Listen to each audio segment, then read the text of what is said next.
Welcome back to the Cantina. We are covering episode 4 of the Acolyte, entitled Day. On this week's episode, we are sad. We are missing Adam this week. We're one host down, but Ben and I are going to venture forth and into the jungles of the unknown, and who knows what we'll find. Yeah. Oh man, so excited for this one. Of course, we got the Kelnacca episode when Adam was gone, but it wasn't much of a Kelnacca episode, as it turns out. And this is a live reaction. We both just watched this thing. I don't even take notes anymore because I'm just like, I have to watch everything. Like, I'm afraid, like, if I look down to like type in like a word or something, then I'll miss the next. You're line of missing a dialogue. landing sequence or something, Yeah. and you want to take in the dazzling VFX, which we should really applaud in this show. I think there's a lot of on location sets, gorgeous like High Republic era ship designs, just incredible sort of like Leslie Headland takes the time to really like explore. Like, we're traveling around the galaxy, we're landing in new places. It's hard to take notes during the episodes because you just want to take in like the sumptuous visuals, and it's tough. It's kind of this was again a perfect Star Wars. You had like you're there, you're talking to locals, you're using different equipment. There's like, for me anyways, this is a perfect Star Wars. There's droids, there's creatures you don't quite understand, there's monsters, there's new terrain. It's like it was just great. You get the landing sequence. We had a hyperspace ring, an early mod of a hyperspace ring, which I didn't know was part of the thing. Like that, it was chef's kiss. I just love it. Yeah, but So I do want to talk about Kelnacca because the episode starts with this like extended sort of Kelnacca like cooking sequence and just doing his homely duties, and then you see these again. We talked about a Kodak last week, and we see this circular design. We see a lot of like yin yang esque sort of imagery, and then I think we see a circular sort of symbol or emblem that I think corresponds with, I want to say, the circular emblem on May's forehead. Yeah, absolutely, definitely the same style. That Witch Coven's tribe had definitely all their tattoos ended up looking like that. So he was clearly studying this culture, what he might have missed, like something that like what did he destroy, if that's what happened. And that's pretty much all we get at Kelnacca. But I mean, fascinating stuff there. I kind of missed the yin yang part. You're right. That almost like resembled the sort of Last Jedi the Prime Jedi sort of image, that we see on Octo on the floor there.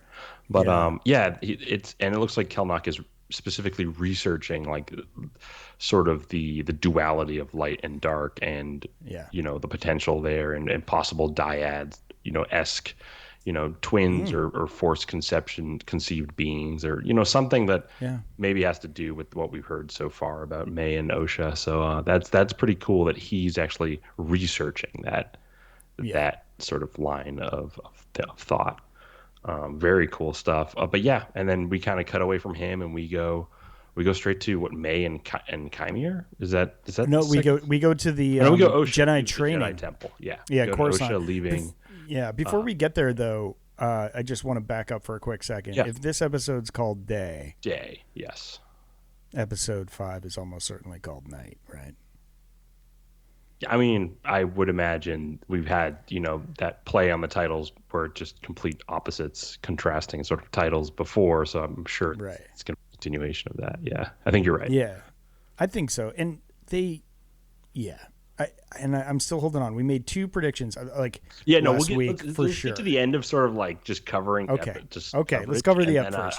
We dropped some theories at the end of the pod last week, and I just want to think. I now think maybe a combination of the 2 theories might be sort of what's going on here.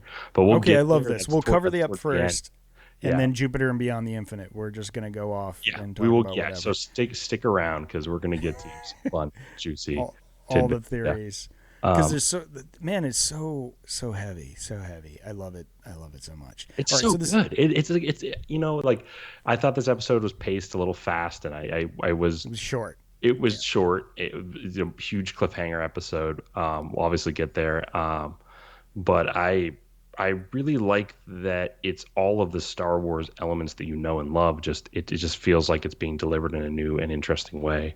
And even the small council meeting, which I can't wait to talk about, it just comes out of nowhere, and it's like it's almost like as heavy-handed with the Jedi as George ever was, or yeah, like, and yeah. it just feels like they're all there, and it's so interesting. Like I really want to get to that stuff and talk about Well, we're almost there. We're almost it. there. Okay, So we're almost we start on Coruscant, and we get some of my new favorite sound design, which is wait, actually, what are those swords called? They're called Boken, right?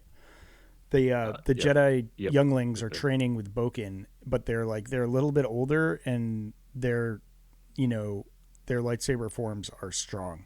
And we see a new Jedi teaching them, and Yep. he is a blade master, and he's keeping it tight. I loved it. Like, this is a throwback. You Yeah, always yeah, see these scenes in like old kung fu movies. You go to like the temple, and yeah, like all the people are on the grounds just like doing drills, yeah. and like, and so this is definitely a call to those. But like the sound design on all of that, because it's like force assisted wooden sword, forms. Oh, just yes, Yeah, let's it was go. very cool just to see some Jedi process stuff. Like, I want to see all the different, classes that the Padawans are in and what's going on, and all that sort of stuff. And I'm just so glad the show takes time to be like, here's, sword training, here's Yeah. saber training, and here's what that looks like. And then Jackie immediately sees Osha. I guess Osha standing in the threshold there, Mm. and this is a tough scene, honestly, where she's like leaving and she's like, I'm not a Jedi anymore. Like, I want to get into this because I feel like there's a Yes. lot we need to discuss here, especially with the morality Yes. of the Jedi coming up, that I really I it's just so interesting, like that. But again, we have evidence that the Jedi will do certain things like this, where just use people as bait. and, Yeah, which is and kind of precedented. I mean, yeah, throughout the sure. Clone Wars, they do that too. Yep, But yeah, I do keep there's waiting for the like orange lightsaber to fall, like the sort Well, of even the like other shoe to Padme fall. in the room sleeping episode Attack of the Clones, like Yes, Obi-Wan and Anakin are basic like, and perfect Anakin, this is example. Anakin's idea to basically bait the bounty hunters, the assassins out, um, Yeah, and sort of with put his her in a loved separate one. room. Yeah, Yeah, yeah, that's it's like classic Jedi but then in movement. this, It's I'm saying it's the Vernestra soul being like, we got to use Osha basically to track the sister, to manipulate the sister, use the sister, or turn her, yeah, stop her from being violent, essentially, kind of use her love of her sisterly love as a tool. yeah. Was there anything more that happened between Jackie and OSHA? So like before we get into the council, or the room of the small council, there was just that sort of quiet moment between OSHA and Jackie. I thought there was a line there that was I think very the unsaid telling. there is that Osha's like totally a Jedi, but she's like, I'm not a Jedi. And but like Yeah, later on, you get these fun echoes to that moment where she's like, I sensed it. Like she's still yeah, very much sensing things all around her and understanding, what needs to happen. yeah. She's And feeling the Force yeah, awaken, if you will, yeah, exactly. That's what I felt inside in that her. scene. Yeah, when I think she started to try to reach out, and she's like, and there was, I mean, if we are jumping ahead to like I mean, that just after that council scene.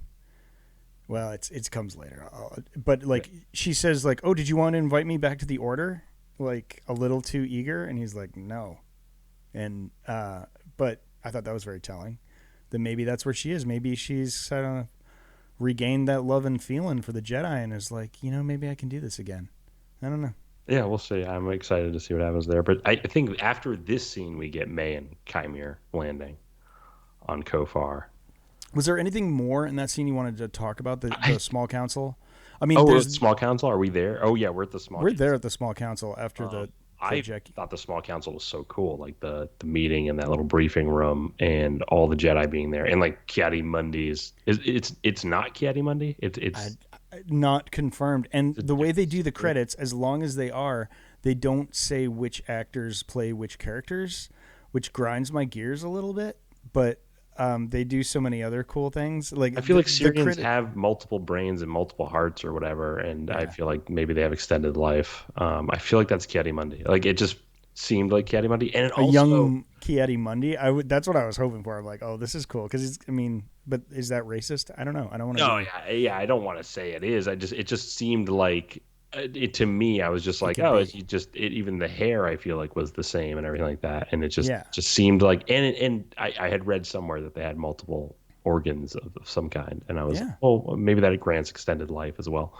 Right. Syrian. That is the name of the Yes. species. Yeah. Um, Yeah. who knows who it was? There definitely a Mundi, esque character in there. Yeah. Vernestra leading the council, sort of being the funny that Yoda is nowhere in sight. Well, so did you catch the part where they were like, "We should bring this to the High Council," and Vanessa's like, "Absolutely not." So, like, Yeah, the there's High a Council, that's where Yoda is. And honestly, I think they're not telling the High Council because they just don't want to show Yoda. But, yeah, but yes, that's where Yoda is. I assume on the High Council still. right, And and yeah, in this yeah, matter, it's Oppo interesting Rancisis, because yeah, Yariel they're taking Poof. so much concern with this issue of the twins and May, and yeah, it just begs the question of why is this being kept from the High Council essentially. Right. Well, I think because it was a black eye on the order. I mean, Vernestra's doing political damage control on this. But good leaders want to see the red, like You're right. Yeah, I would. Yeah, it's like why wouldn't you bring it to the High yeah, Council? It's like we need to face this and like own up to our live our exactly. truth. Yeah. That's what Yoda would have put this But then it right. felt like there were so many Jedi that were just in on this sort of being a side quest for the Order, and Yeah, like that room is pretty packed, and yeah, they send like 7 Jedi deep to Kofa yeah, to like deal with the issue. yeah. Well, I thought that was Like awesome. there I was mean, Jedi 1, Jedi 2, Jedi 3, alongside Soul and Yord and Jackie and stuff, and it's like yeah. just funny. I think they sent Those a bunch. they are definitely red shirts, dude. They are so red shirts. That guy, I was like, oh, first one down, like, Miscellaneous Jedi, just yeah, yeah, oh, lots of that's Jedi gathering. they're like, oh no, floof bar, and it's like, That's tough for the Jedi, honestly. Like they just get thrown into these terrible circumstances. I know, but it's like for hundreds of years, it's like, how hard could it be? It's like we're the toughest thing in the galaxy, and then it's like, well, yeah, be forewarned. So Okay, but yeah, then do you want to jump to the end of that small council meeting where it's like sure, yeah, when with the little, Vernestra is like, what do we have that she wants? Which I highlighted and wrote in all caps. And I was like, do Jedi talk about this? Like using other people's mm, desires and wants against them? Like mm, that's new territory. I I never thought in giving up emotion you would then realize, oh, now, but like because we're emotionless or without attachment, we can now harness yeah, other people's attachment and sort of use that as a manipulative tool or something.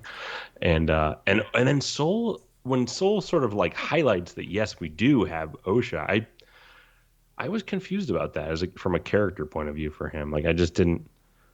I feel like he wouldn't want any more strife for the Anasaia sisters, like yeah, yeah, anymore. that felt cold. So I keep waiting for this other shoe to drop, and I don't know if it's because of our conversations or because of the trailer stuff, what I've heard from interviews, but like they're just flirting with, it's like the Jedi are going to do something that's going to make me really sad, like really upset about why the Jedi would make such a mistake. But Leslie's just like flirting around the edges with it. Like it's just like it's almost there, but it's not quite. But it's like Yeah, it's and there's not. It's temptations at very every gray area. yeah, You and know, every little morality. story beat gets into that too. Where Yeah. Osha, we'll talk about it later, sort of is like, you're gonna have to make the move on my sister because I won't be able to. And Yeah. it's just like setting Yord up to be again like that trigger happy sort of like going to lash out sort of Jedi. And I don't know. I'm interested to see. And then even Soul, we'll talk about it. Like Soul takes action in this episode just very quickly against what seems to be a Yeah. predatorial sort of creature, but it's still quick and it's still like it just I don't know, it just seems remorseless and it sort of move on. And it's interesting because like the Jedi, to me, I think like respect and honor all life, and it's interesting that we're flirting with these ideas like you're talking about. Yeah, it's Because very it's a morally gray area. gray for the Yeah. Jedi, but I keep going back through my memory as we do on this pod, and we sort of synergize everything, and I'm like, no, I've seen that before. Like I've seen Jedi do Oh that yeah. in Yeah. a virtuous way, and I know. It's just Obi-Wan is such a gentleman and a stir when he takes things down that you're just like, at least he yeah, gives it a one-liner. Like, yeah, you just need a nice this is like snappy the one dignity of liner. a one-liner and then a walk away. Like All is something where it's forgiven. like, Yeah, yeah, it had to be done. Like it was tough for this creature. But yeah, and yeah, it's interesting to see where the Jedi might end up at the end of the show. But so far, like you're saying, it's just been like they've just been skirting along, these true depths of morality that they could have gone down to possibly like cause a I don't know, probably a reaction in the fan base that's like, wow, Jedi are capable of doing something as dark a yeah, deed as this or something. Yeah, I don't know how people would react to it, but I feel like I'm open to like some good, interesting, compelling, dark, you know, um, I guess actions that the Jedi have taken. Like I'm okay with, but it just has to feel organic and like it has to feel yeah. like I have it makes faith, sense buddy. that would happen. I I know you're worried about this, dude, but I have faith that they're going to do it in a very artful way because everything about this show I've seen so far has been super artful with the interactions and how that all the Jedi are portrayed. I think they're going to do a good thing there. I have a question for you though. Giving Sorry, giving go ahead. Osha the lightsaber was the only thing I was just like, maybe I don't know if you should do that. That's a weapon. That's essentially like a She doesn't have a lightsaber, does she? no. I'm saying when Soul gives the child when Osha's a child on Brent Oh, that takes like thing. a lightsaber. I was just like, Well, okay, like that's a leap of faith, and he knew she was like I wanted love it. fear for anything the Jedi do that's slightly questionable. I mean, Luke was going to hand a lightsaber to Grogu. It was the same thing. It was just sort of like, you want to be a Jedi? It's really cool. We get lightsabers, and Was you that know, was that Yoda's lightsaber? I forget. yeah, it was Yoda's lightsaber. He was like, "You want this?" I mean, talk about Excalibur. We Yeah, think about that's Anakin's lightsaber, Excalibur. Like Yoda's, like was thought destroyed in the Aftermath series. We thought they destroyed it, but it like survived, and it's like legend. that's a weapon that could be 900 years Yeah. old. Oh, Like, it's so legendary. and like Grogu could have just like had that. I'd polish it up a little bit. I Anyways, feel the like, whole "do you yeah, have okay, something she wants" sort of made me cock an eyebrow, where I was like, "Oh, like yeah, the Jedi, they're gonna use what tools they can muster against an enemy force, yeah. even if that means taking advantage of a relationship of some kind." So I have a question for you about that scene because I didn't like. What does Vernestra know? Because she's like, why didn't I mean? So first of all, it validates my one gripe with the previous episode where she's like, how like how did you leave that poor girl behind? Like, why This did is you yeah, leave when there could have been survivors?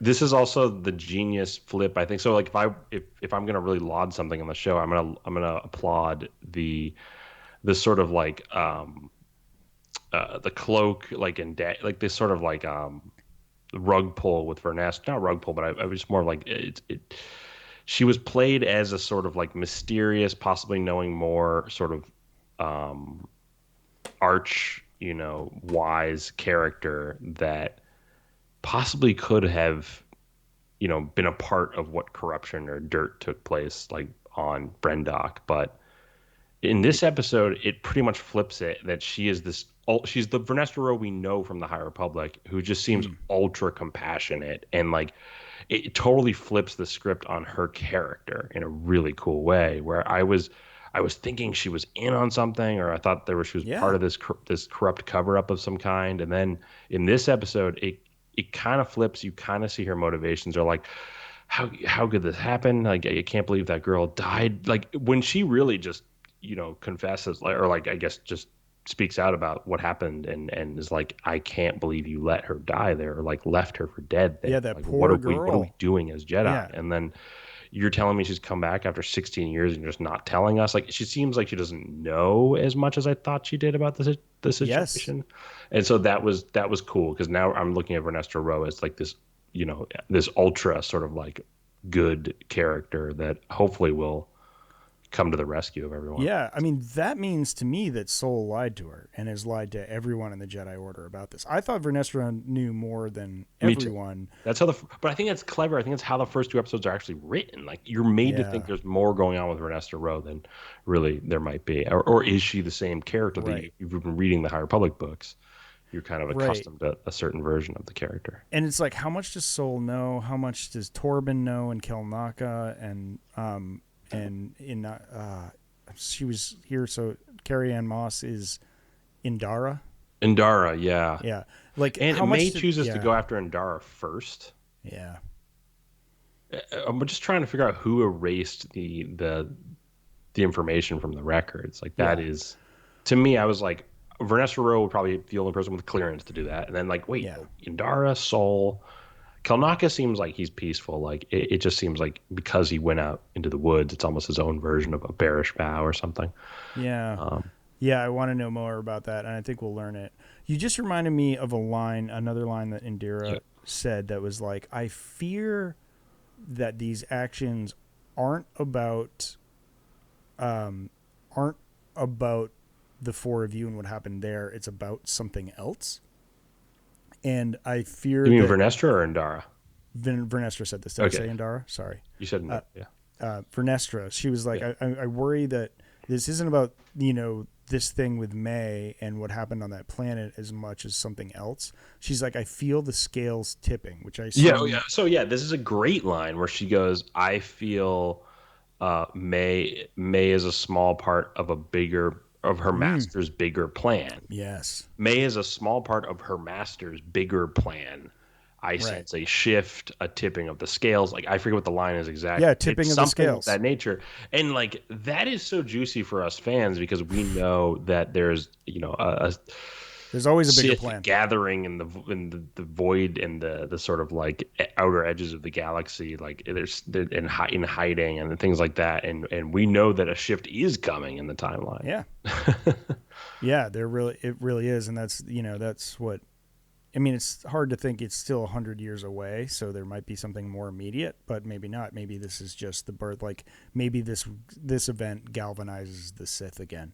But again, we're gonna get to the end of this episode and talk about some theories we blasted out there last week, and I feel like Adam, I think Adam locked into something that I really want to talk about towards the end All here. That, right, that I think there's a lot of juicy sort of setup here. yeah, I just don't think the payoff is gonna be the sort of payoff that is like again this whole tipping of the scales. This idea is like if you're an EU nut and you've read the Plagueis novel and you kind of dug into sort of maybe that prehistory with Palpatine, there is a lot of like cosmic force, like tipping of the yeah, scales, like a lot of that rhetoric essentially. And so like yeah, this is more of that sort of when Leslie Headland said she's going to bring in legends in the EU. This is the Sith Code, and then this sort of tipping of the scales, this sort of like yeah, seismic shift in the Force type stuff. Like this is some of the stuff I've loved from the EU books that I just feel like I'm so happy that she's now yeah. utilizing, throwing in the show, and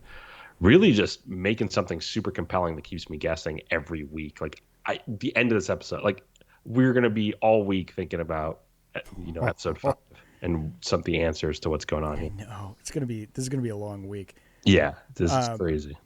so yeah, I mean, I think that wraps up everything from that small council that I wanted to talk about. So Yep. Yeah. Yeah. now we're back on Kofar with Kymir and May. Yeah. And Yeah. I, Oh, so a Chimere. this isn't like a theory that we talked about this We last talk about week, this all and the I time. am 100% convinced that Kymir. Okay. Yeah. Spoiler alert here. We're pretty much almost certain that Chimere is playing both sides of the field here as Yeah, two different characters, essentially, as the sort of as the sort of clumsy, apothecary assassin type character that's like running around with May, who's extraordinarily clumsy and sort of like yeah, always, it just seems like but he's kind of aloof. super knowledgeable about But everything. then it has a ton of knowledge and just seems like he's keeping Yeah, so many secrets at bay. hmm, And then we also think he's possibly the master character who yeah, is the man basically in the mask. Yeah, the man in the mask, essentially. And he's also conveniently carrying a bag that is like exact size for like a A mask. helmet. Yeah. Yeah, like a helmet and cape. I was like, okay, so that bag is like the exact, proportions that you Yeah. would need to carry that helmet. We'll talk about it towards the end here, but Yeah. it's just But funny that he's just walking around with this sort of this right. satchel that has to be this large, where May's bag is like much smaller. I feel like So what new nuggets did he give us in this scene and that like the scenes leading up to getting to Kelnacca's house? in these scenes with Chimera and May, well, there's one scene of just wordless running through the jungle that I deeply respect, and I just want to say that like there's Yes. like a montage of them just like running through the jungle, and it's great. Yeah. But I think what's happening in those scenes is she's kind of interrogating about him further about his connection to the Yeah. master. She And finally asked a question we were all wondering, like, what? Who the heck are you, by the way? Like, and yeah, he's like like, what he is he just telling collects you? And people. he's like, oh, I just owe him. He's like, it just seems like he's Yeah. lying. Like Yeah. there's so much going on there that I think is so fun and interesting. Um, Manny Jacinto, the actor, just plays that character Dude, perfectly. so It's great. such a good character. It's like one of my favorite Star Wars characters of all time at this Yeah. point. It's just Yes. such a cool character, I Chimera. mean, yeah. Hats off to whoever Yeah, casted him because, like, God, he's so perfect for Star Wars. yeah, it's a highlight of the show for sure. And Yeah. like the show, I don't want to say the show just gets muddled in Jedi bureaucracy and police duty, but like it does at times. And Ah, like when he they're is like, such come a out breath in of the name of fresh the air. Like law. Yeah. yeah, he is just such a breath of fresh air.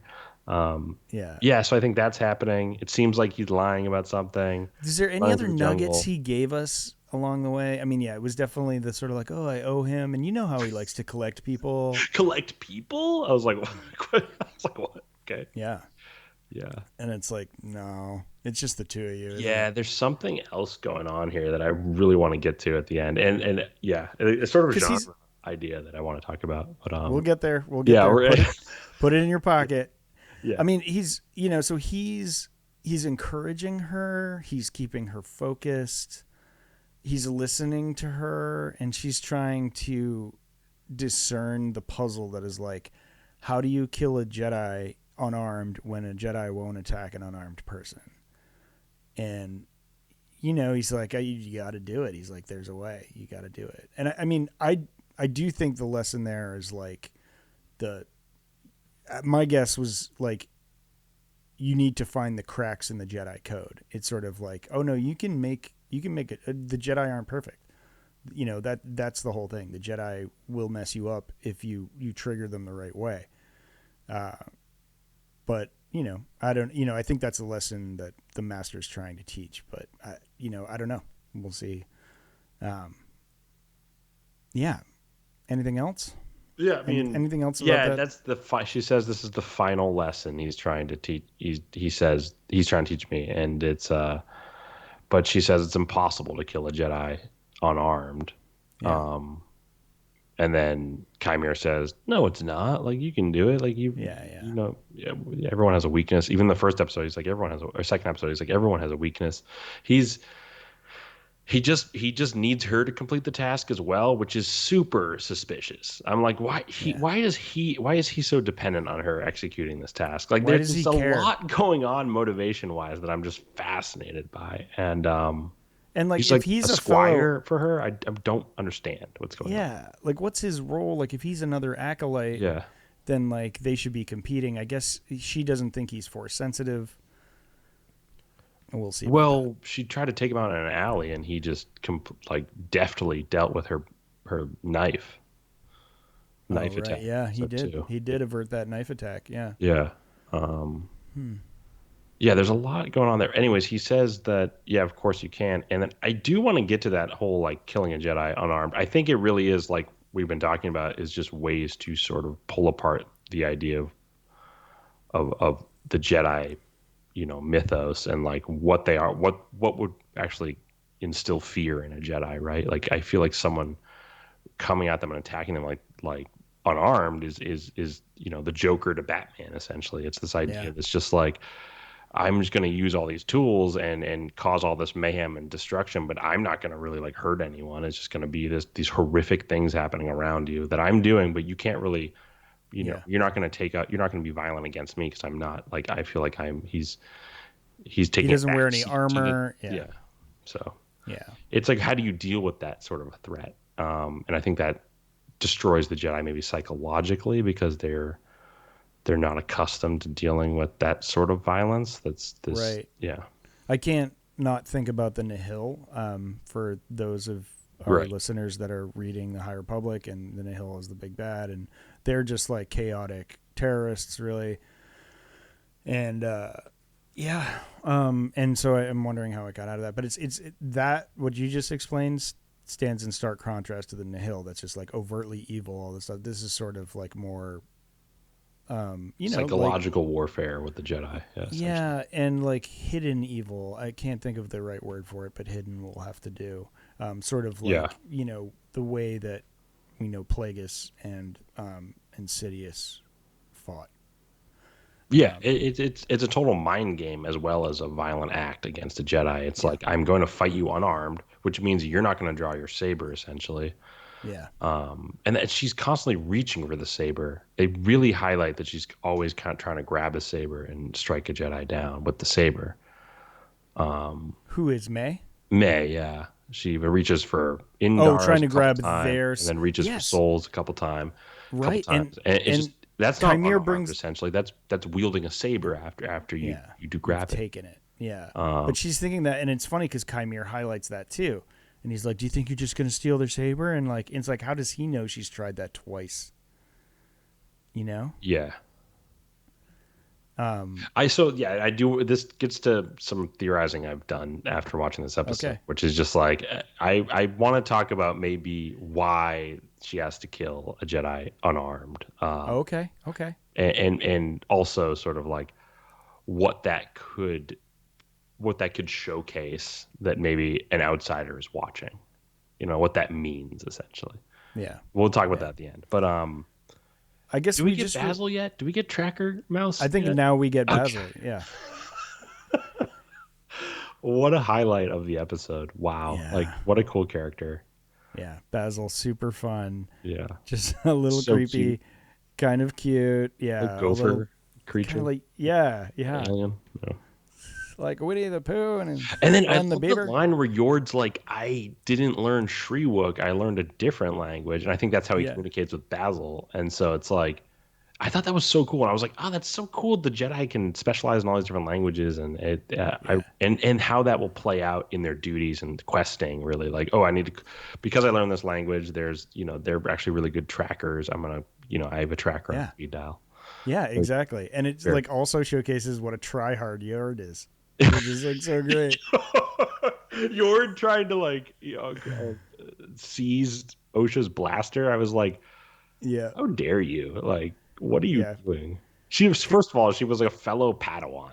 Yeah, That yeah. It was like your buddy. Like, calm down, Yord. He's such a tryhard, and I love that. it's on stun.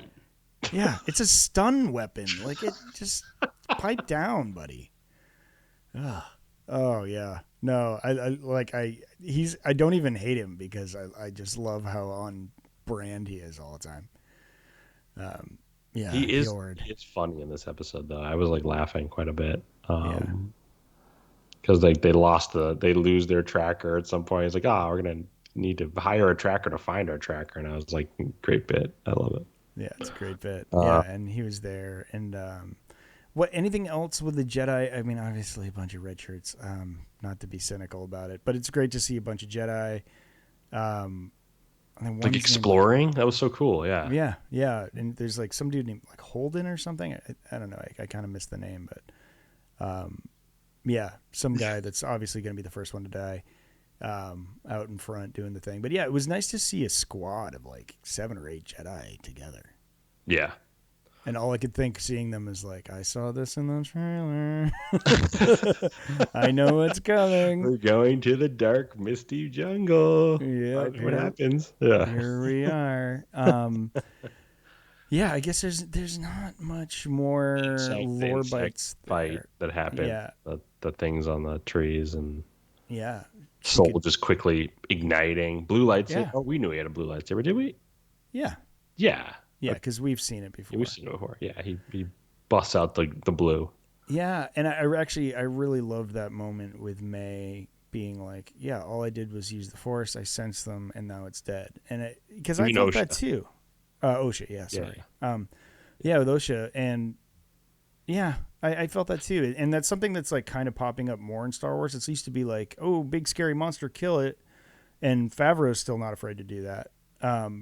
But it's getting harder and harder to digest. So many people have pets and love animals and are just like, we don't know. Yeah, it's scary looking, but it doesn't mean it's bad. It's attracted to the light. It's a moth, essentially. right. They say that after, right? They're like, Yeah, it was attracted to it light. went They're like right for taking your notes in lightsaber. real time. Yeah, Yeah, it's great. and it's like, and so did you have to kill it? Like, I don't know. I You don't know could if have like Obi-Wan. you could have pulled your lightsaber. It could have flown towards you, and then you could have like force held it, or like Yeah, done something, and then you know. yeah, Well, what's great there is it's like a echo of what OSHA and May did with those little like uh, yeah. jellyfish, Butterfly, little butterfly jellyfish. jellyfish things. Yeah, But it's like a bigger version of that, just showcasing Soul has really attuned. He's really attuned to the yeah. Force, essentially. And I think Osha is too. I think she Oh is yeah, very connected to the living force, and like the fact when she was a kid was like connecting with these creatures, and so she feels that. She yeah. There's feels it there's when definitely a some. build up happening there. There's a setup to something major with the Force Yeah, and OSHA because she's like explicitly, "I'm not a Jedi" at the beginning of the episode. Then she's like telling Jackie later at this moment in the episode that she felt its presence in the Force, and then she said something and it's dead essentially, and yeah. the cause and effect of that, and sort of yeah. There's something there's another shoe to drop there with OSHA. I think a major Oh yeah, oh yeah. Force event, of some I kind. think there may be a couple. Yeah, Um, yeah, yeah. yeah, and then I guess we can rush ahead to. They're hurrying to beat the May and Chimera are hurrying to beat the sunfall, the sunset. Hmm. And then he's like, "Oh, you need some water? I'll go get you some water." I'm like, "Here it comes." Oh yeah. And I thought he was gonna leave his like poncho in the bag, and then I think he snatches it and runs off. And I was like, "Yeah, yeah, you can't leave the helmet there, my guy." yeah, yeah, yeah, you need that. No, Um, it's not gonna yeah, be Chimera now. It's like almost so set up that it's like right. it's yeah, it's too perfect. But she then a like wild change of heart by May, which I was like, "Oh God, this is Yeah, setting us up." it's huge. She's like, "I'm gonna just turn myself in." Essentially, she's like, "I don't care about this guy. I care about my sister. That's all I care about." Yeah, she goes, "My loyalty is to my sister, Yeah. and Now I'm that I just know gonna she's turn alive. myself in," Yeah. Which is wild which because is she fought her. great. The Yeah. insight and the sort of like logic going on there is fascinating. It's actually like it's so good. It's very altruistic. Like you instantly believe in May again as a good character. She Yeah. bends solos so hard in this moment. Yeah. You're just like, Yeah. oh, I'm in. Like let's go. Let's go to the light. Yeah. Yeah, and this is something Soul said earlier in the episode. He's just like, no, there's still good in her, which is like obviously that resonates with Star Wars Yeah. fans. But yeah, and then she just comes to it on her own, which is wild, which kind of goes against my, May is a sociopath theory. But yeah, I mean that she came around, and then of course the, heart wrenching realization that she was too late to save Kelnacca. Oh yeah. Yeah. First of all, she betrays Chimera. Chimera, Yeah, yeah. he gets sets a booby trap for him, ensnares him. And then she's like tells him all of this that she's just going to go side with her sister and she's no longer going to serve the master. And then he says he'll kill you. Yeah, he'll kill you. And Chimera, that's a different tone for Chimera. Yes, he had a different tone when he was upside Yeah. down. Just want to highlight that quickly as we move on. When he's flipped on his face, the lighting was like darker on his features. Yeah. Yeah. I mean, yeah, It was, hitting us over the head with it. If it's not no, Chimera, but again, maybe we could. And then again, I want to talk about stuff towards the end here. This is so exciting. We're getting to the end of this episode. So, anyways, May, first of all, she meets their tracker, the lost tracker. Yes. Lost tracker. Bezel. Tracker, she falls into some spores, and then she looks up, and the little gopher tracker character, Basil's right in front of her.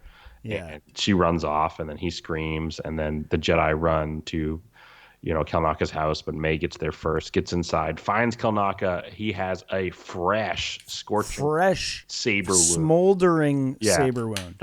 Smolderingly fresh saber Yeah, wound like across the just belly. um, Which which is okay. tough because as a viewer, I wanted more Kelnacca. Like I was like, Yeah. We'll get more no, no, Kelnacca no, we will. I'm sure there'll be like flashbacks. The show's flashbacks. already shown that like you're getting lots more of the Jedi in the past as well, and we have the whole May POV from the Yeah. Brendock that's totally missing. And also so the Kelnacca scene, so we saw one scene, 2 episodes ago about Kelnacca, and he's just like, he sees danger, he scares it off.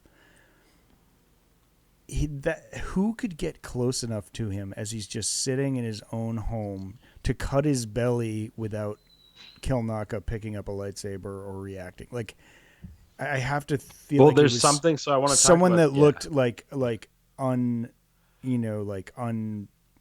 inauspicious, like not dangerous, that was able to get that close enough to him and then defeat him. Sure, are you talking about sort of Jedi sensory and how it didn't really know? No, I'm saying like it was too close, like true crime stuff. Like there was no fight, there was no signs of a struggle. It was like someone he knew or he didn't, or didn't feel threatened by. Like it could have been, I don't know, Chimere. Maybe Chimere stole Kelnacca's lightsaber and killed him with it, or he pulled his own red lightsaber on him, and took him by surprise. That sort of thing. That's You know what interesting. It's a yeah. You know what I mean? Like it was like, Yeah. oh, there's no like, fingernail marks on the, there was no sign of a struggle, or like, there's no bruising around the arms where the wrists were tied, like that sort of true crime stuff. There's none Yeah. of that with Kelnacca. Well, this is detective genre, and I feel like Mm-hmm. I have to think that there's like three options here. And every scene is there's going to have different options and keep the audience sort of guessing in different directions because you don't want it to be like a linear story where you just understand all the elements at play. And I feel like it's either May's correct that it's her master who got in there somehow and cut his chest. Yeah. It's either the specific Jedi that Vernestra Rowe names to go on the quest, because I was like, why is this a named Jedi? Like, right? Doesn't she send someone to go with them, like out of the small council meeting? That's not Soul, because like I can't imagine it's Soul. That Yeah, woman, the female Jedi, but she was in the party, right? Or do you think she sent them ahead of that Jedi yeah, ahead right. of Like, time? you know what I mean? Like it's something that could be. It just you would Oh, put I that didn't think about that you because would put that set up there for a payoff at here if because it's one. she wasn't in this Jedi party. I thought she was. Well, then okay, then why would But it be why? Well, her? she couldn't have snuck around the back and done, and then Oh, snuck back okay. out of the front. Like something like that. I don't I know. mean, that'd be very surreptitious, Yeah, I don't know. I'm very, just throwing very out wicked. different Okay, plausible ways this could yeah. happen. I mean, it's not a really What did you clean say? suicide. Kelnacca did this to himself or something? What did you say? No, I just mean like whoever killed him, Oh, he wasn't threatened by for whatever reason. You know what I mean? At first, but what if it until was just a sneak attack essentially? you're gonna sneak into a Wookiee's home and kill him. I mean, maybe he like went through the air ducts and came out of the ceiling and dropped and cut his belly before he could react. Or it was like someone he welcomed into his home and then was killed. But yeah, I don't know. I guess either of those things are fine. But I thought it might have been like if you just see Chimera and he's like, "Oh, hey, I'm so sorry, I'm lost. Blah blah blah. I need help. Blah. Here's a lightsaber to your belly." That's interesting. I think I have a theory for what is going on here, if it is the master specifically, but I don't know. I have no other theories for Jedi having done this or cover up Right. stuff happening. I just have no idea. Like Right. Well, it just doesn't make sense to May me. seems to think it's the master. What? Like May believes it's the master. Right. Yeah, May thinks it's the master, and then she goes, "He's here." Yeah. In like a great sort of horror moment. It's very evocative of Obi-Wan almost, where she's just hiding behind the door, looking through the crack at what Yeah. dark, Lord of the Sith is going to arrive or something. And Yeah, and Soul senses it. So I want to talk about this. Yeah, we're gonna get into all this. Let's do this beat by beat by beat here. I Okay. feel like so he's here. The Jedi all arrive outside Kelnacca's house. They're like, "May, come out. You know, if you're in there, come out. Um, uh, identify yourself or whatever." Um, and then Osha's standing behind all the Jedi, and then like behind Osha, you see in a very kind of like a horror scene, almost like out of Yeah. a possession movie or something. Like this the dark clad helmeted character, the master character we saw in episode one, just was like levitating and slowly just drifting towards Osha and lowering to the ground, and it's like it is it is some awesome Dark. like Yeah. dark side like horror Yeah. Soft you know focus on the dark it's character that's so cool sneaking behind you. Oh, and then walks up to her and much like most like a horror film like gets within inches of her face and just you get the best look you've seen of the mask yet. yeah. And 10 I out of do 10 on want to that mask. say that like I feel like you can see like almost like Sith eyes in the mask or like you can see like a Oh. glint and like the eye light of Yeah. the actor in the mask. It's very cool. I've watched that scene a few times. I've looked at the characters like hands and bracers and lightsaber quite a bit, just trying to like glean what I can. But yeah, he the master walks right up to Osha, ignites red lightsaber like and it's a clean red lightsaber like Yeah. it does not have the Kylo crackle at all like Yeah. this is it we're back um it's pretty exciting and then this is also interesting motivation stuff here too because like much like the script is kind of flipped on for Nestra, the script is kind of flipped on the master here for me as a viewer who I thought the master was doing something maybe more calculated with the twins. He just throws Osha to the side. He Yeah. just like whips her, like force just throws her Yeah. with two fingers essentially, which Yeah. it was a huge throw, and it was like already like a massive, showcase of his force power. Yeah. And then the Jedi all ignite their sabers and rush him, and he just extends his hand, and it's the biggest force push you've seen on screen Yeah. Like Mace since Windu Ezra status. Sabine in Like, like a yeah.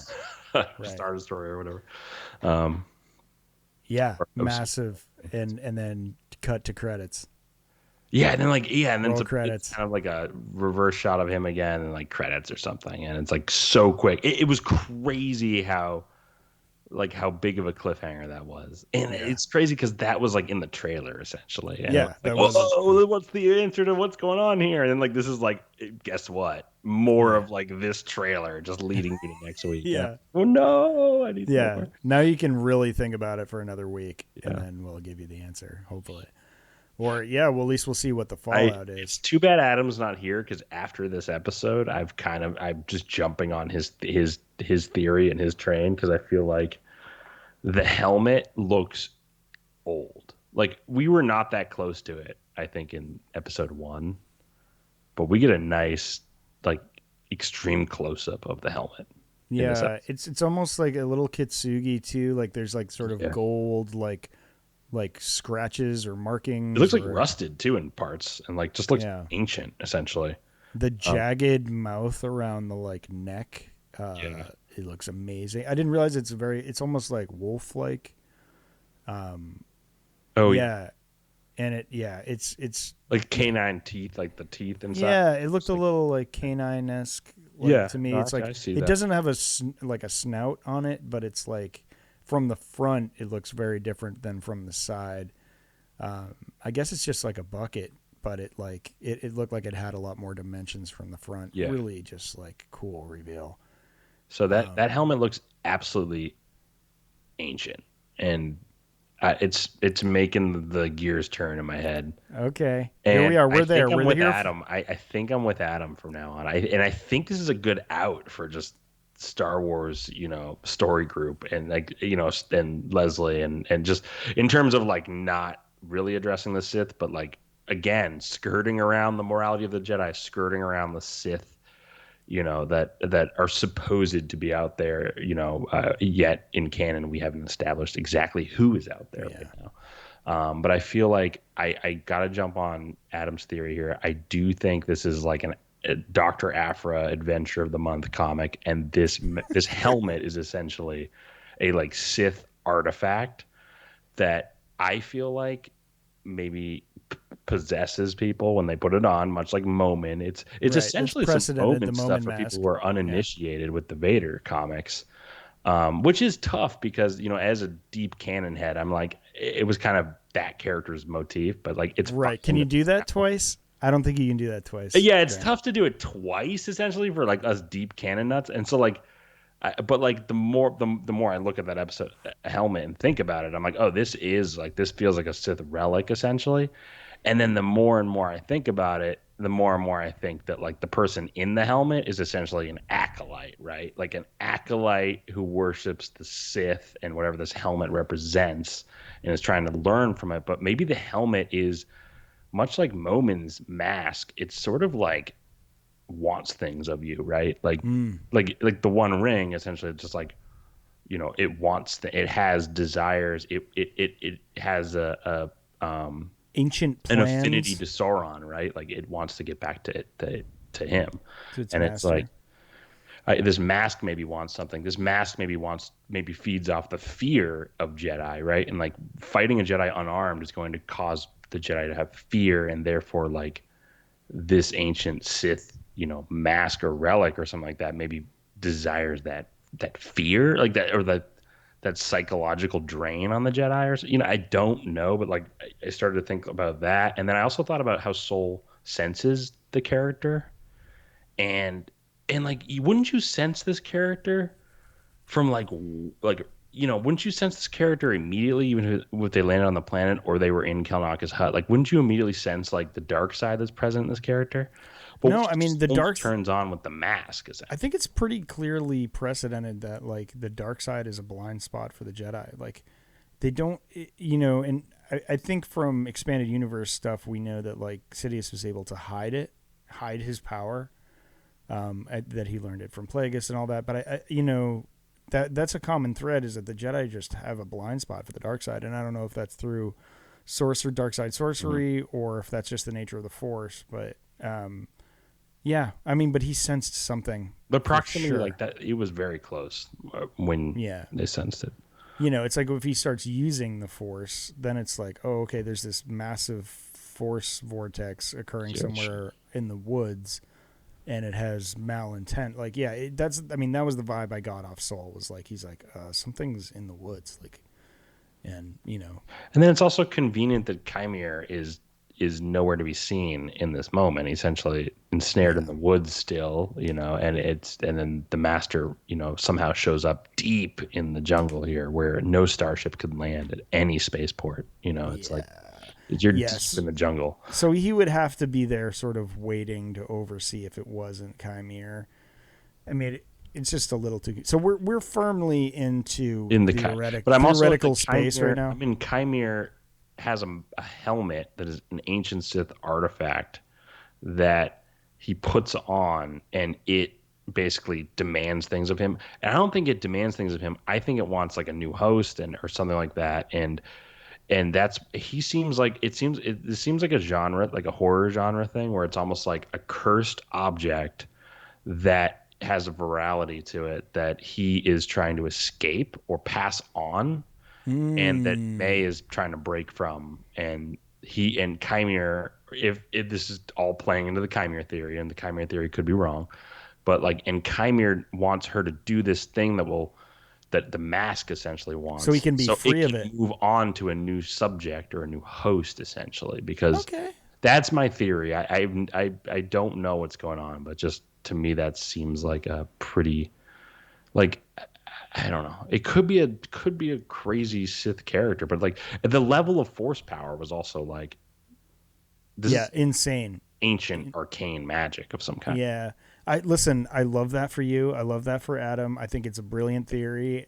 I think it's super fun, but I don't think like if he like the mask itself had ancient plans, like it had accumulated this knowledge over generations or hundreds of years through like different users, and it's like it actually has a good Sith plan, and like it's sort of this is what's propelling people forward. Like I'm not saying it's a bad idea. I'm not saying it's not possible. It sounds like an awesome idea. I think they're going to go a much simpler route with this. I think it's just, this is Chimere. I think he's a wannabe. He's a very powerful force, dark side force being that's like maybe learned a little bit about Sith history, collector of things. And and in my headcanon, they're going to go through all these trials and tribulations, and maybe he'll get a true apprentice. Maybe we'll find out there's another master, but I think he's going to draw the ire of the true Sith, and the Sith are just going to come wipe him out, and then they're going to fly away. Yeah, we have been talking about this for a couple episodes now. The bigger fish idea of like, does this show all end with a giant reveal of sort of like what actual Sith exist out in the galaxy who catch wind of what's going on? You get Tenebris and a 16-year-old Plagueis fly up. Profile. Yeah. They're like, no, you're ruining all our plans. Like he's like, no, we are the Sith, but the real Sith, like Tenebris and Plagueis roll up like a 16-year-old Plagueis, and in their black robes, and they just in perfect condition because they haven't been. Actually, I don't think Tenebris would have been hurt at this time. And they just wipe him out, and then they fly away. I don't need it. It would be a wild EU drop, but like, and then no one would get it except for us. No one would be like, Sith Smith. Canon though, like I think. I know, but it's like if you were a casual fan and you just saw two other Darksiders come in, dispatch you, and be like, "You'll never be the true Sith," and then fly away. But like, the buy-in would be wild. People would be like, all red lightsabers in Celebration. Yeah. I know, but they'd be like, you can't treat, it is not time to reveal ourselves. You are not part of the plan. Right. You will never be Sith. Yeah. Yeah, because that line in Phantom where at last we will have. And if that's Ki-Adi-Mundi, it just sounds like at last. Like how long have they been planning? Like, right. I need to know. Yeah, and so if you follow this podcast, we keep getting stuck on like the Ki-Adi-Mundi conundrum. Oh yeah. Like a paradox.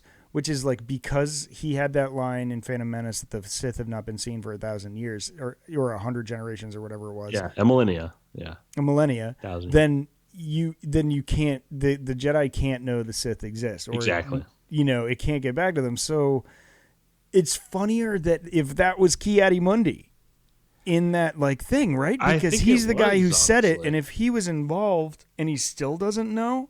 See, that's what I think. Or then we find out he's lying. Covering the bases there. I think she's like, no, Ki-Adi-Mundi's actually a pretty big part of this plan, and he's right. And basically, so when we Scooby-Doo the master, and you see it's Chimere who's just possessed by an artifact, you're just like, oh, no Sith. This is just a weirdo. This was the Acolyte. Listen, I love your theory. It was just a worshiper of ancient Sith. Yeah, that is it's a just a perfect out. You know what I mean? Where I'm just. Yeah, it's a perfect out that Adam even brings up last episode. So it just congrats to Adam on that early inkling. But yeah. I mean, it's I think a great he even had out, it earlier. Yeah. It's like doesn't have to deal with it. But again, I love what you're talking about, where it's like the show can you can. There's a lot of outs. Eat it too, basically, which is you can do this whole thing where Ki-Adi-Mundi is befuddled by what happened here, and he's definitely admitting that there's no Sith involvement here, but then at the same time you can show Sith involvement because they're like, we heard the Jedi were, you don't think we're hacking into the archives and seeing what they're working on and what's going on, like we know that they thought this was possible Sith activity with the red lightsaber. But yeah, so I just thought of a third option, sure, and it heretofore known as the third option. I love it. Ki-Adi-Mundi does know they're Sith, and he was lying. Dude, that's incredibly tough for all of us like hyper canon heads who are just like, so how do you do the Sith? No, like, but so the Sith, you got to go back 1,000 years plus. But then if he's lying, dude, then other Jedi could have been lying, and then you can put Sith the whole way back through that millennia. It like opens up all these doors. If Ki-Adi-Mundi, like there's all these Jedi holding it under their hats. Like, we don't want this to be a thing, so we're gonna will it to not be true, even though we saw it with our eyes. Like, I mean, that would make for a very flawed Jedi Order, but it would open up all these Sith stories over that. It takes away from the poetry of sort of their downfall, though, right? Because they became too bloated of an institution, and Well, that's pretty bloated if their people are lying about the real threat against the Jedi. I don't know. Yeah, No, you're right. I'm just throwing that To me, it's into the ether. unforgivable that he would lie about that, but it's like it's I basically never liked denying a terror Ki-Adi-Mundi. cell exists or denying, just a terrible organization exists. Like that is, Yeah. I would try to. I think everyone should shed light on any information that they find about the Sith, essentially, right? Ki-Adi-Mundi is the Sith, and like no one knew. I don't know. Like I've never liked I Ki-Adi-Mundi. can't get behind that. I like Ki-Adi-Mundi quite a bit, and I like the I'm strength sorry. of pushing the Sith back in the timeline because Yeah. it to me more interesting if you're forcing storytellers to go back and explore what that all was than Yeah. to just live around the Skywalker saga and explore what Sith are Right. dwelling in the Right. shadows. Yeah. Yeah. Because again, I think about Star Wars in terms of dynamics, especially in eras, right? The eras are dynamics, right? And like the Galactic Civil War, the Sith and the Empire rule the galaxy essentially, but Yeah. it's little S Sith, right? It's just Darth Vader and Palpatine, right? And we haven't Yeah. seen big S Sith yet. Um, and I'm excited to see that, and I want to know what that Yes. looks like, essentially. Yes. And so I'm just, and then so you have that era of the Galactic Civil War and the two ruling Sith, but again, it's only two, and so you just don't feel like you're really getting a lot, or compared to other ancillary material where there's lots of Sith explored and numerous Sith in battle and things like that. Then you have this era, right, which is pre-prequels, where Yeah. you basically have to have the Sith in hiding, and so there's only so much you can do with the Sith in hiding because and then so I feel like that's cool for this era, though. It's cool when the Sith are in hiding. I think that's a very interesting, mysterious sort of narrative Yeah. device for them. But then, yeah, I would like to go back and explore, lots of Sith and see Well, what that so looks like. I want to talk about the High Republic a little bit, Is because so we have this like era that was created just in publishing, right? That spans a pretty long bit of time. It's like 300 years, 400 years? 450 years to 350 years before the Battle of Yavin, and then it's 250 years if we include Acolyte still in the High Republic era. Okay. It's the end. It's basically the twilight of the High Republic. Yeah, Yeah. but the funny thing is we still don't know. We don't have any resolution to the massive, massive, massive threat that the galaxy faces from by the Nihil, and yet we're getting this sequel when we don't know really what like the end game and what happens. I thought someone would have that said threat. Nihil Raiders at this point in the show. Yeah, It's like it's not like we're dealing with Nihil Raiders, like quickly, just offhandedly done. Like right. Yeah, it's not like thank God it's not the Nihil, and like Yeah. it's just like you don't mention that name ever. Like I'm wondering what that fallout is, and has it made the Jedi like like if you're reading the High Republic, you're just like just kill them, just kill them all. And at least that's my POV. Like with the Nihil, they're always just like, oh, but like they don't ever want to take a life. And despite how many like lives the Nihil recklessly take, like do they finally cross that line and they're like, we need to do the hard work to save the galaxy, and the morally tough work to save the galaxy. And then maybe you're right. Maybe that's the on? break. I think this is such a brilliant point you bring up. I think that fighting the Nile and they're these like basically like drugged out, they're on like glitter stim, and they have like they have like gnarly violent cybernetic appendages. They're like space pirates and raiders and pillage and kill like recklessly and just try to inflict as much damage and pain and hurt on people as possible. Yeah. That fighting that sort of and again, we could have been describing the Sith here, right? Like, but it's these are more like, I don't know, they're sort of like renegade punk anarchist sort of characters. Yeah, anarchist. Yeah, they're nihilists. They believe in They're nothing. nihilists. Yeah, essentially. I was just trying to use every other word other than nihilist. I think it's appropriate. They're nihilists. I think it's appropriate in this context. Yeah, no, I think it's perfectly appropriate. We believe in nothing. And fighting them over and over again. My girlfriend cut off her toe. I think that's. It's okay, Donnie. These men are cowards. I think that's a brilliant point, though, because I feel like you're right. I think you're onto something. I think they're maybe a little bit more martial now. Like maybe they are willing to draw a saber and just cut down something that is clearly a threat. And they're very like attentive. They're a very attentive police force. Like I've noticed, like Yeah, the they're very urgency in which policey. they treat this matter is like it just seems a little dialed up to me. Like I thought there would be a few scenes of just Soul like plucking his eyebrow, looking out at the Jedi, Yeah, trainees or something like that, and like give him a little bit more introspection. But they're urgently dealing with this matter, and it's interesting to see that urgency, and it makes me feel like maybe they do, or maybe they are quick to violence because they fought the Nile for so long, and they're just quick to apprehend or yeah. And they learned a lesson of from their mistake, or was like we could have just saved so many lives by cutting them down. But I mean that's a wild lesson. But it does feel like the prequel era Jedi are way more contemplative.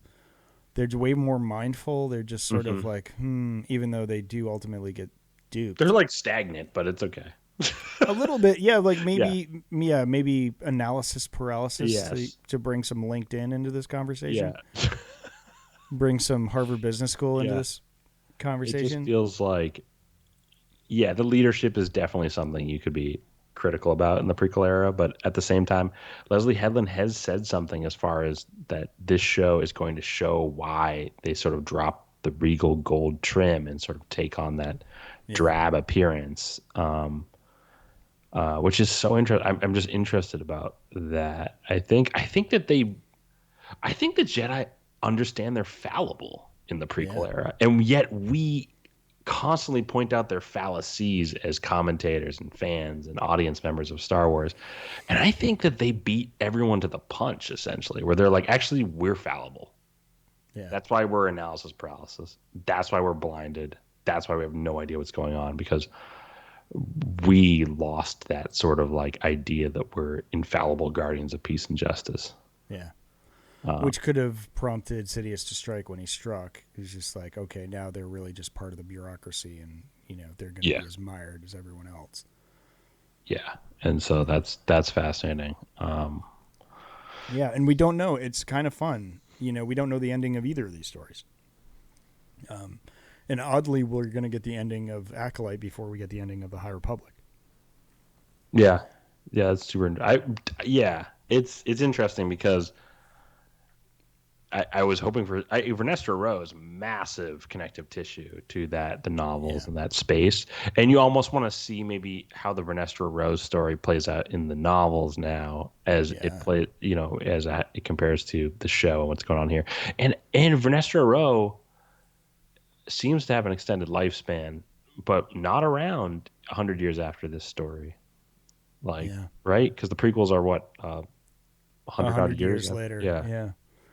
Yeah, not so she there. doesn't make it another 100 years. I mean, that could be she lives a long, full life and passes away peacefully in her sleep, or not.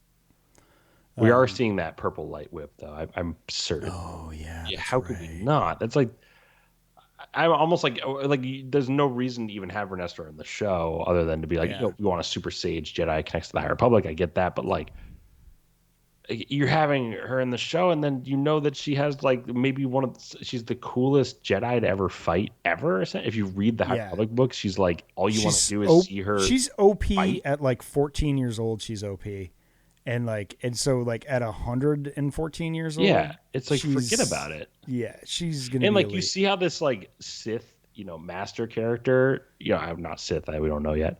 This master sort of like Wannabe Sith. descends on the Jedi and just ousts them. And I was just like, Vernestra Rowe is like could meet that character head on, like Yeah, no problem. no Like if problem. you've read the books, like it's And I love the power scaling that's been in this show, where yeah, it's sort of like, well, like when you first see Indara, sorry, I keep yeah. thinking Indira Stokes, Indira or whatever. Stokes or whatever from Yeah, Republic books if you've read them, yeah, yeah, Indara. yeah, You're like, wow, no one's beating this woman, and you wouldn't have if she hadn't, there hadn't been a bystander nearby, and then and then you see the sort of the power of the Bearish Vow that Torben had was like almost impenetrable, and that was like a flex. And then you see Soul, who is like, oh well, he clearly overmatches. Clearly yeah. You're just overmatches. dying to see Vernestra now. It's like the Yeah, and last so now we Jedi see you want to this see. power scale, Yeah, which is way above them. And I think when you see Vernestra, you're going to see someone that can really wrangle the yeah. situation. And I wonder if we're going to be sympathetic to the master when this is all said and done. If they find their demise at the hand of Ernesto or something like it. Yeah. I don't Yeah. know. Oh, so cool. Just to be fair to our listeners, though, we did think there was going to be a giant Wookiee sort of SmackDown cage match, but Yeah. No, they couldn't do that because I, so this is how wrong we can be at times too, though. So just yeah. just letting you guys know, we could be wrong about everything we just Oh my theorized. gosh, we're always wrong. But it's like my view is like it's quantity. Like if I throw every idea out there, like a tenth of them might be somewhere close to correct. But It's yeah, just fun to talk know, about it, I honestly, just know. Like because the show begs the conversation. It's like, go ahead. Who do you think is who, and what's going on here? That's why, because the mystery is such a central part of the show, where it's like Chimere being the master at this point, and what other big mysteries are here? I guess May's symbol being sought after by the Sith. Like, I'm hoping for some more subversions past these ideas that like I'm already contemplating. But yeah, I we'll mean, see. I did not have Kelnacca studying the deep lore of the witches of Bartok on my Yeah, on my bingo card at all. That was fascinating. Like, what is did they really commit genocide? How did they all die? What happened on the other side of OSHA's POV? Like, yeah, there's a ton of mysteries in here, man. we've got a Dark Night of the Soul coming up too, because Dark Night of the Soul. Wow, just everything going on with that idea. Um, with you thinking that the title of the next episode is Night, and I'm agreeing with you, it probably is Night. The Right. sun sets at the end of the episode. She says he's here. It gets really dark in Kelnacca's cabin space. It's now night when the master descends on them. Mm-hmm. Is it, and we explored the entire planet, I think, during the day in this episode. Right. Yeah. And Yeah. so now is it night on Kofar and Yeah. lots of stuff going down? And is this character going to hunt every Jedi through the woods like we thought after watching the trailers? Because we know that no Jedi can basically escape and give word of What a happened red there? lightsaber wielding character, because that's essentially a signifier of the Sith, right? Like that's just Yeah. the fabled weapon of the Sith is just a red lightsaber, essentially. Yeah. I mean, listen, if he was a real Sith and he's actually looking for his apprentice, and it's like rule of two, we've only seen two of them, assuming Chimere's the guy.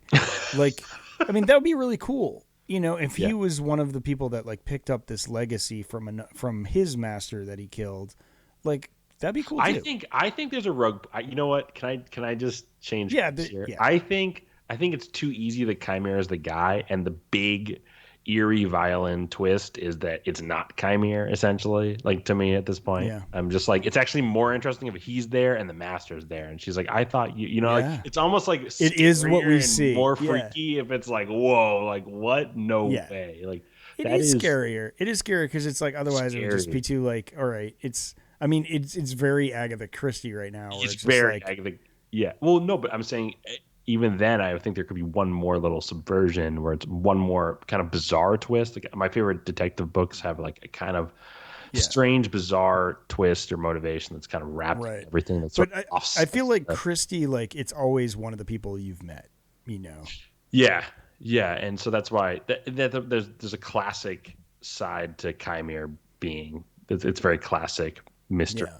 Uh, Yeah, but I'd love if it is what we see, and like Chimere's not the guy, and like it's that's someone scary. else. That's very Yeah, scary. It's you're like very who? All right, who is this person? And technically we've met the master before, but as his own person. But I don't know. It's so funny. It's just like they're never in the same place. yeah, one of the things we know from like prior research is that Leslie Headland is a big. Ryan Johnson fan, and I mean, this show feels a lot like Glass Onion to me. No, that's so funny you say that because I just feel like there's a lot of story beats in this show that just are like complete parallels to sort of things that happen in The Last Jedi that I could highlight over and over and over again. That is, it's Yeah, fascinating. yeah. It's fascinating. That movie as well. There's definitely things. I mean, if it was the yin and yang symbol that we see in Act 2, like that's definitely that. There's a lot of little tiny beats that are very Last Jedi esque. I mean, we practically even see the the soul master handing the on Act lightsaber off 2. just felt like this. Look at this moment where the lightsaber is the Jedi is gonna do something, unexpected with the lightsaber. Yeah. There's just lots of moments that I felt like were really interesting overlaps that were cool. Like I think it's a whole wonderful sort of like new take on Star Wars and by brilliant creators. Yeah. I love all of that stuff. I guess I'm just interested in what subversions remain, and I think there's going to be yeah, several. yeah, It's there's so many, there's room for a ton. That's why I'm just on the edge of my seat watching this yeah. series. It's fun for us. It's Yeah, like what's gonna happen next. It's really great. It really captures that serialized yeah, storytelling that George fell in love with in the first place. This sort of like these really fun cliffhangers, and yeah, you don't know who to trust. It's very fun.